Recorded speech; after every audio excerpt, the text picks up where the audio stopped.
কেন গ্রিনল্যান্ড পেতে মরিয়া ট্রাম্প? কি আছে সেখানে? দ্বিতীয় মেয়াদে যুক্তরাষ্ট্রের প্রেসিডেন্ট হওয়ার পর গ্রিনল্যান্ডের উপর আমেরিকার দখল নিশ্চিত করতে মরিয়া হয়ে ওঠেন ডোনাল্ড ট্রাম্প। এই আধা স্বায়ত্তশাসিত দ্বীপটি উত্তর আমেরিকা মহাদেশের মধ্যে থাকলেও এটি আমেরিকার অংশ নয়। ইউরোপের ডেনমার্কের একটি অংশ এটি। ট্রাম্পের বক্তব্য, জাতীয় ও বৈশ্বিক নিরাপত্তার সাথে গ্রিনল্যান্ডের মালিকানা এবং নিয়ন্ত্রণ যুক্তরাষ্ট্রের হাতে থাকা অত্যন্ত জরুরি। স্থানীয় সময় মঙ্গলবার রাতে মার্কিন কংগ্রেসের যৌথ অধিবেশনে ভাষণ দেওয়ার সময় আবারও গ্রিনল্যান্ডের নিয়ন্ত্রণে নেওয়ার মনোভাব পূর্ণ ব্যক্ত করেছেন ট্রাম্প। ট্রাম্প বলেন, আজ রাতে গ্রিনল্যান্ডের অসাধারণ জনগণের জন্য আমার একটি বার্তা আছে। সেটি হচ্ছে, আমরা দৃঢ়ভাবে আপনাদের নিজেদের ভবিষ্যৎ নির্ধারণের অধিকারকে সমর্থন করি। আমরা আপনাদের মার্কিন যুক্তরাষ্ট্রে স্বাগত জানাই। এ সময় তিনি বলেন, জাতীয় ও আন্তর্জাতিক নিরাপত্তার জন্য মার্কিন যুক্তরাষ্ট্রের গ্রিনল্যান্ড প্রয়োজন। সংবাদ মাধ্যমের প্রতিবেদন থেকে জানা গেছে, গ্রিনল্যান্ডের খনিজ সম্পদের বেশিরভাগই অব্যবহৃত অবস্থায় পড়ে রয়েছে।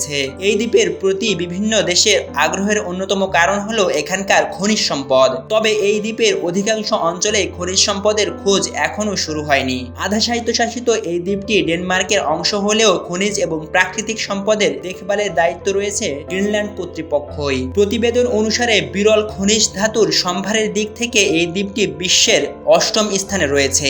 মোবাইল ব্যাটারি, বৈদ্যুতিক মোটর গাড়ির কাজে এগুলো ব্যবহার হয়। লিথিয়াম, কোবাল্ট প্রচুর পরিমাণে মজুদ রয়েছে এখানে। এছাড়া খনিজ তেল এবং প্রাকৃতিক গ্যাসের সম্ভারও রয়েছে এখানে। তবে নতুন করে কোনো খনন বর্তমানে নিষিদ্ধ রয়েছে গ্রিনল্যান্ডে। দ্বীপ সংলগ্ন গভীর সমুদ্রেও খনন নিষিদ্ধ গোটা গ্রিনল্যান্ডে। বর্তমানে মাত্র 2টি সক্রিয় খনি রয়েছে।